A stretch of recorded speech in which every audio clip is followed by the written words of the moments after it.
नमस्ते दोस्तों, स्वागत है आपका कहानियों की दुनिया में। आज हम लेकर आए हैं मुंशी प्रेमचंद की दिल दहला देने वाली कहानी कफन। एक ऐसी कहानी जो गरीबी, लालच और इंसानी फितरत की कड़वी सच्चाई को बयान करती है। घीसू और माधव की इस कहानी में देखिए कैसे एक बाप बेटा अपनी ही बहू की मौत को मौज मस्ती में बदल देते हैं। तो चलिए इस भावुक और सोचने वाली कहानी को शुरू करते हैं। और सुनने से पहले हमारे चैनल को लाइक, शेयर और सब्सक्राइब करना न भूलें। एक ठंडी जाड़ों की रात थी। चारों तरफ सन्नाटा पसरा हुआ था और गांव अंधेरे में डूबा हुआ। एक छोटे से टूटे फूटे झोंपड़े के बाहर एक बुझे हुए अलाव के सामने बाप घीसू और उसका बेटा माधव चुपचाप बैठे थे। दोनों के चेहरों पर उदासी छाई थी। अंदर से माधव की जवान बीवी बुधिया की दर्द भरी चीखें सुनाई दे रही थी। वो प्रसव वेदना में तड़प रही थी। उसकी हर चीख इतनी दिल दहला देने वाली थी कि घीसू और माधव का दिल कांप उठता। घीसू ने अपने बेटे की तरफ देखा और धीरे से कहा, माधव, लगता है अब वो बचने वाली नहीं है। सारा दिन उसकी तकलीफ देखते देखते थक गया हूं। जा, अंदर जाकर देख तो क्या हाल है उसका। माधव को गुस्सा आ गया। उसने चिढ़कर जवाब दिया, अगर मरना ही है तो जल्दी मर क्यों नहीं जाती? मैं अंदर जाकर क्या करूंगा? घीसू ने बेटे को डांटते हुए कहा, कितना बेदर्द है तू माधव, जिसके साथ तूने साल भर सुख चैन से जिंदगी बिताई। आज उसी के लिए तेरे मन में जरा भी दया नहीं है। माधव ने उदास होकर कहा, मुझसे उसका तड़पना और हाथ पांव पटकना देखा नहीं जाता। बाबा, अब आप सोच रहे होंगे कि ये घीसू और माधव ऐसे क्यों हैं? तो सुनिए, ये दोनों चमारों के परिवार से थे और पूरे गांव में बदनाम थे। घीसू को काम करने की आदत ही नहीं थी। अगर एक दिन मेहनत कर लेता तो 3 दिन आराम करता। और माधव, वो तो अपने बाप से भी बड़ा कामचोर था। आधा घंटा काम करता तो 1 घंटा चिलम फूंकते हुए बिता देता। गांव में कोई इन्हें मजदूरी पर नहीं बुलाता था, सिवाय उस वक्त के जब कोई चारा ही न बचे। इनके घर में कुछ भी नहीं था, न अनाज न पैसे, बस मिट्टी के 2-4 बर्तन और फटे पुराने चीथड़े, जिनसे ये अपनी तन की शर्म ढकते थे। कर्ज के बोझ तले दबे थे, गालियां सुनते थे, कभी कभी मार भी खाते थे, पर इन्हें कोई फिक्र नहीं। गांव में काम की कमी नहीं थी। किसानों का गांव था, मेहनती आदमी के लिए ढेर सारा काम था। लेकिन घीसू और माधव को कोई तब बुलाता जब 2 आदमियों का काम एक से करवाना पड़ता। इनकी जिंदगी भी अजीब थी। जब पेट में 2-4 दिन भूख लगती तो घीसू जंगल से लकड़ियां तोड़ लाता और माधव उन्हें बाजार में बेच आता। फिर जो पैसे मिलते दोनों उसी में मौज करते।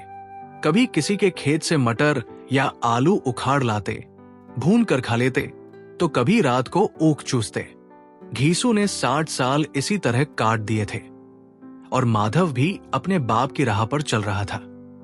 उस रात भी जब बुधिया अंदर दर्द से कराह रही थी, ये दोनों बाहर अलाव के पास बैठे आलू भून रहे थे। वो आलू जो इन्होंने किसी के खेत से चुराए थे।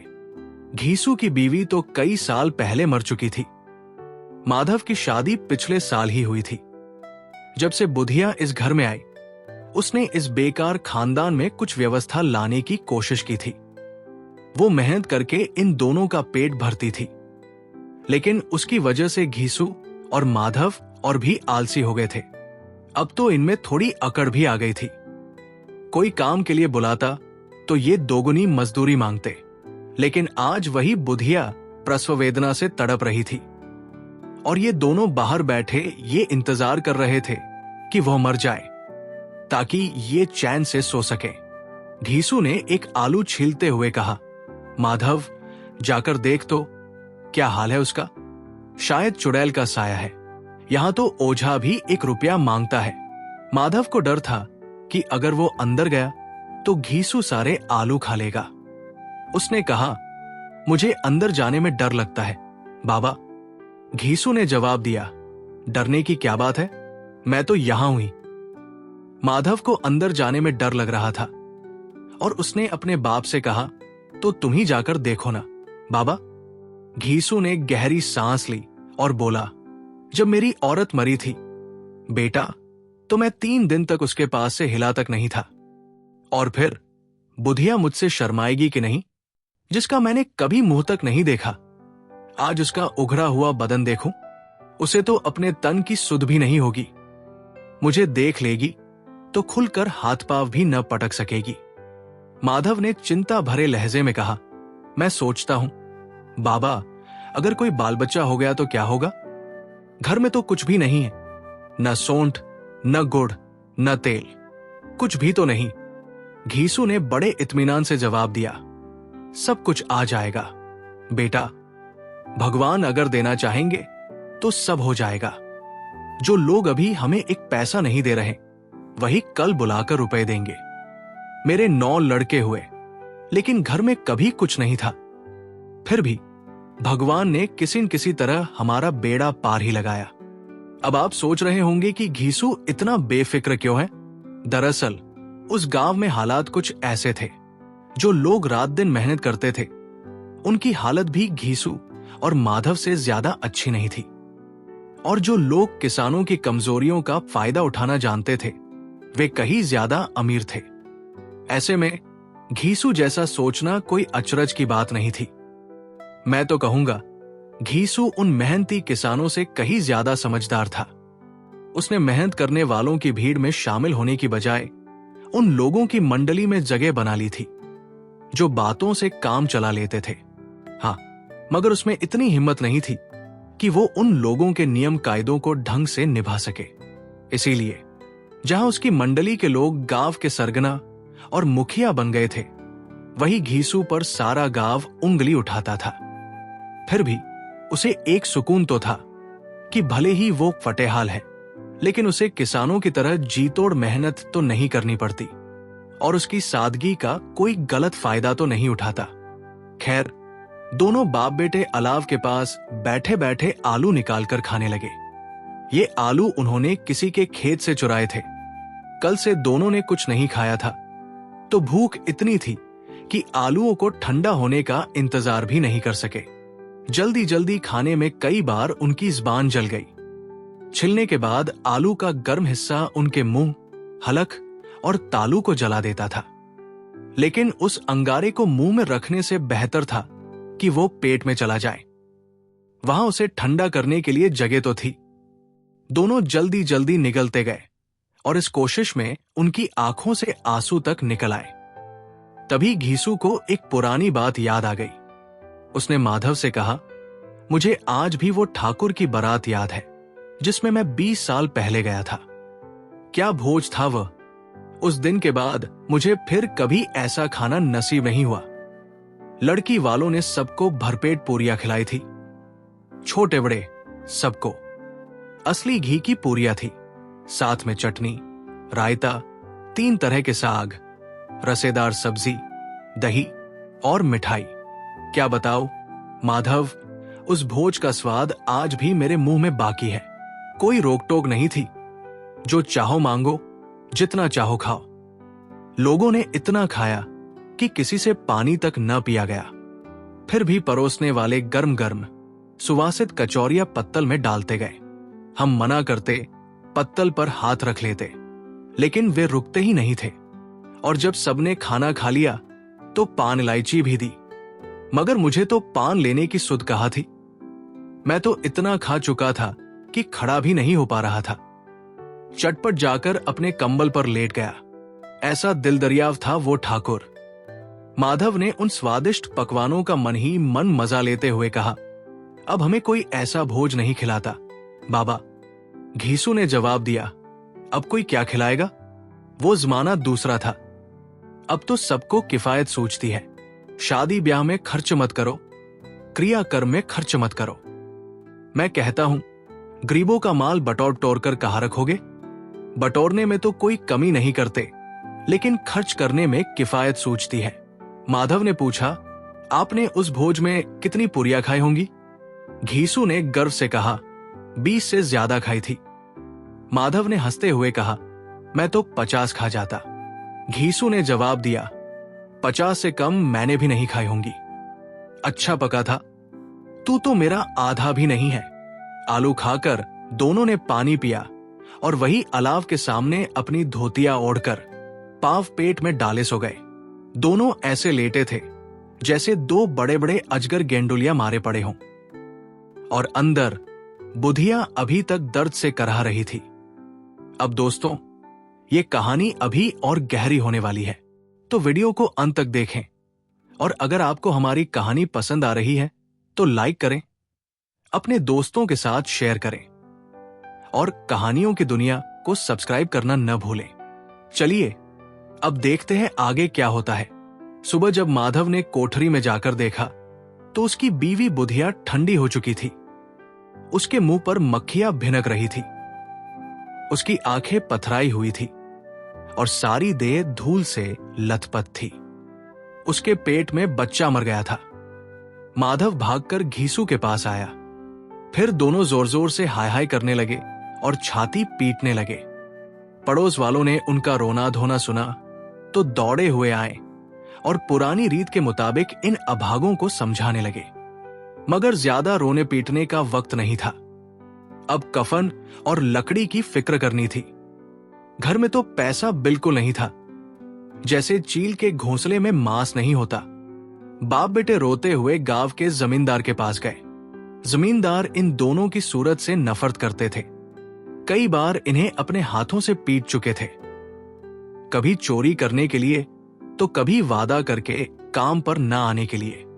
जैसे ही उन्होंने घीसू को रोते हुए देखा, सख्त लहजे में पूछा, क्या है घिसुआ, रोता क्यों है? अब तो तू कहीं दिखता भी नहीं, लगता है इस गांव में रहना ही नहीं चाहता। घीसू ने जमीन पर सिर रख दिया। उसकी आंखों में आंसू भरे थे। वो गिड़गिड़ाते हुए बोला, सरकार, हम पर बहुत बड़ी विपत्तियां पड़ी है। माधव की घरवाली रात को गुजर गई। सारी रात वो दर्द से तड़पती रही। सरकार, हम दोनों उसके सिरहाने बैठे रहे। जो कुछ हो सका दवा दारू सब कर लिया, लेकिन वो हमें छोड़कर चली गई। अब हमारे घर में एक रोटी देने वाला भी नहीं बचा। मालिक, हम तबाह हो गए। हमारा घर उजड़ गया। मैं आपका गुलाम हूं। अब आपके सिवा कौन उसकी मिट्टी को पार लगाएगा? हमारे पास जो कुछ था वो सब दवा दारू में खर्च हो गया। सरकार की दया होगी तभी उसकी मिट्टी उठेगी। आपके सिवा मैं किसके दरवाजे पर जाऊं? जमींदार साहब दिल से दयालु थे, लेकिन घीसू पर दया करना उनके लिए ऐसा था जैसे काले कंबल पर रंग चढ़ाना। बेकार की बात। उनके मन में गुस्सा उबल रहा था। वो सोचने लगे, ये हरामखोर बदमाश जब बुलाने से भी काम पर नहीं आता, और आज जरूरत पड़ी तो चला आया खुशामद करने। लेकिन ये वक्त गुस्सा दिखाने या सजा देने का नहीं था। जमींदार साहब ने मन में कुढ़ते हुए अपनी जेब से 2 रुपए निकाले और घीसू की तरफ फेंक दिए। लेकिन उनके मुंह से सांत्वना का एक शब्द भी नहीं निकला। उन्होंने घीसू की तरफ देखा तक नहीं, जैसे सिर से कोई बोझ उतार दिया हो।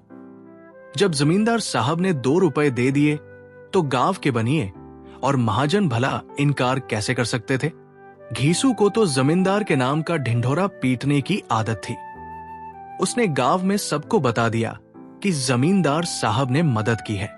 किसी ने 2 आने दिए, किसी ने 4 आने। देखते देखते 1 घंटे में घीसू के पास 5 रुपए की अच्छी खासी रकम जमा हो गई। कहीं से अनाज मिल गया, कहीं से लकड़ी। दोपहर तक घीसू और माधव बाजार से कफन लाने के लिए निकल पड़े। उधर गांव के लोग बांस काटने में जुट गए। गांव की नर्मदिल औरतें एक एक करके बुधिया की लाश देखने आईं। उसकी बेकसी देखकर उनकी आंखों से 2 बूंद आंसू टपक पड़े और फिर वे चुपचाप चली गई। अब दोस्तों, ये कहानी यहां से और दिलचस्प होने वाली है। घीसू और माधव बाजार तो गए, लेकिन क्या वे सच में कफन लाएंगे? जानने के लिए वीडियो को अंत तक देखें। और अगर आपको हमारी कहानी पसंद आ रही है तो लाइक करें, अपने दोस्तों के साथ शेयर करें और कहानियों की दुनिया को सब्सक्राइब करना न भूलें। चलिए अब देखते हैं आगे क्या होता है। बाजार पहुंचकर घीसू ने माधव से कहा, लकड़ी तो उसे जलाने भर की मिल गई है ना माधव? माधव ने जवाब दिया, हाँ, लकड़ी तो बहुत है, लेकिन अब कफन चाहिए। घीसू बोला, तो चल कोई हल्का सा कफन ले लेते हैं। माधव ने सहमति जताते हुए कहा, हाँ, और क्या, लाश उठते उठते रात हो जाएगी।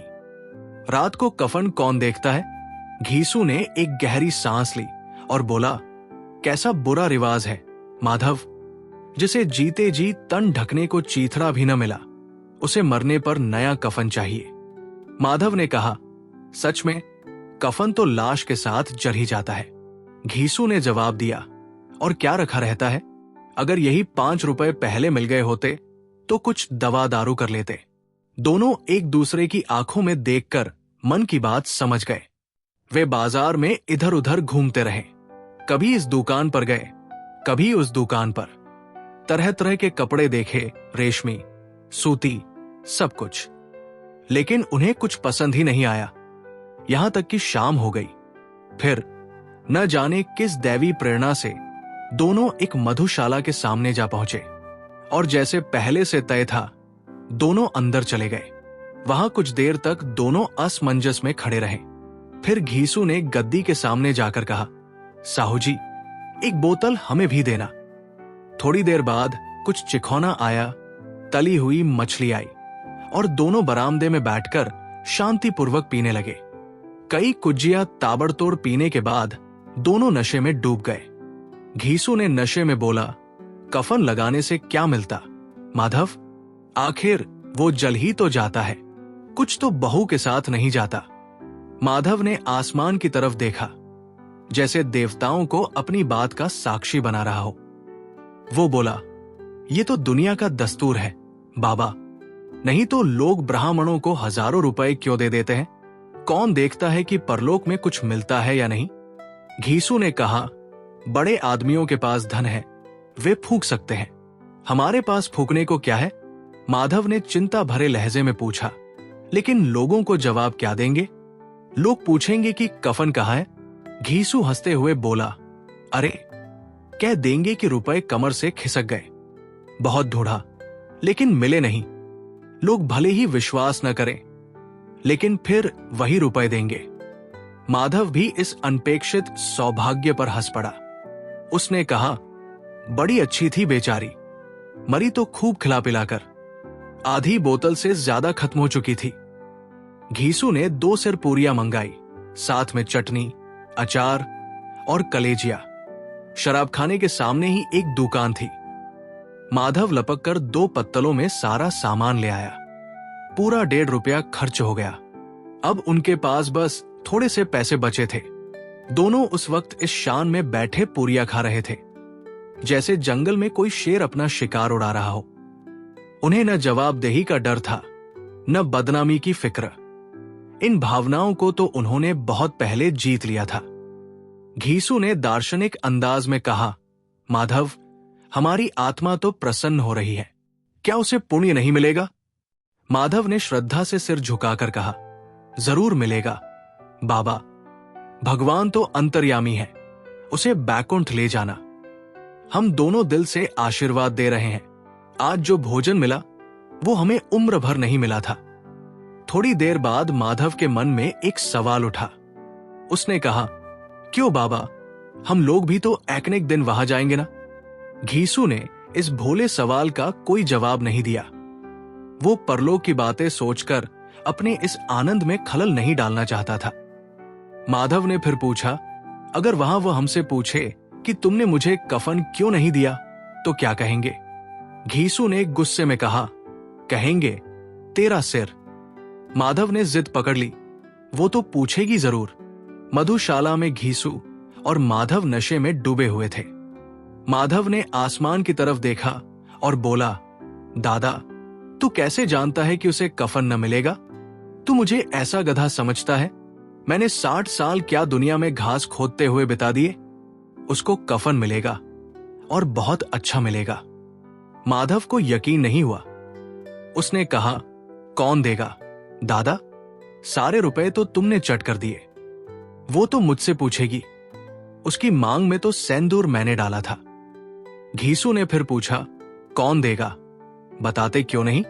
घीसू ने मुस्कुराते हुए जवाब दिया, वही लोग देंगे बेटा, जिन्होंने अब की रुपए दिए थे। हाँ, अब की बार रुपए हमारे हाथ नहीं आएंगे। ज्यों-ज्यों अंधेरा गहराता गया, आसमान में सितारों की चमक तेज होती गई और मधुशाला की रौनक भी बढ़ती चली गई। वहां का माहौल नशे से भरा था। कोई गीत गा रहा था, कोई अपनी डींगे हाँक रहा था, तो कोई अपने दोस्त के गले लगकर हंस रहा था। कोई अपने साथी के मुंह में शराब का कुल्हड़ लगाकर उसे पिला रहा था। मधुशाला की हवा में एक अजीब सा नशा था। कुछ लोग तो यहां आकर एक चुल्लू शराब में ही मस्त हो जाते थे। शराब से ज्यादा यहां की हवा उन्हें मदहोश कर देती थी। जिंदगी की मुश्किलें लोगों को यहां खींच लाती थी और कुछ देर के लिए वे भूल जाते थे कि वे जीते हैं, मरते हैं या न जीते हैं, न मरते हैं। और इन सब के बीच घीसू और माधव मजे ले लेकर शराब की चुस्कियां ले रहे थे। मधुशाला में सबकी निगाहें इन दोनों पर टिकी थी। लोग सोच रहे थे, कितने भाग्यशाली है ये दोनों, इनके सामने पूरी बोतल पड़ी है। भरपेट खाने के बाद माधव ने बची हुई पूरियों का पत्तल उठाया और एक भिखारी को दे दिया, जो पास ही खड़ा उनकी तरफ भूखी आंखों से देख रहा था। उस भिखारी को खाना देकर माधव ने पहली बार देने के गौरव, आनंद और उल्लास को महसूस किया। घीसू ने भिखारी से कहा, ले जा, खूब खा और आशीर्वाद दे। जिसकी कमाई थी वो तो मर गई, मगर तेरा आशीर्वाद उसे जरूर पहुंचेगा। अपने रोए रोए से आशीर्वाद दे, ये बड़ी गाढ़ी कमाई के पैसे हैं। माधव ने फिर आसमान की तरफ देखा और बोला, वो बैकुंठ में जाएगी दादा, बैकुंठ की रानी बनेगी। घीसू खड़ा हो गया और जैसे खुशी की लहरों में तैरता हुआ बोला, हां बेटा, वो बैकुंठ में जाएगी। उसने किसी को सताया नहीं, किसी को दबाया नहीं। मरते मरते उसने हमारी जिंदगी की सबसे बड़ी लालसा पूरी कर दी।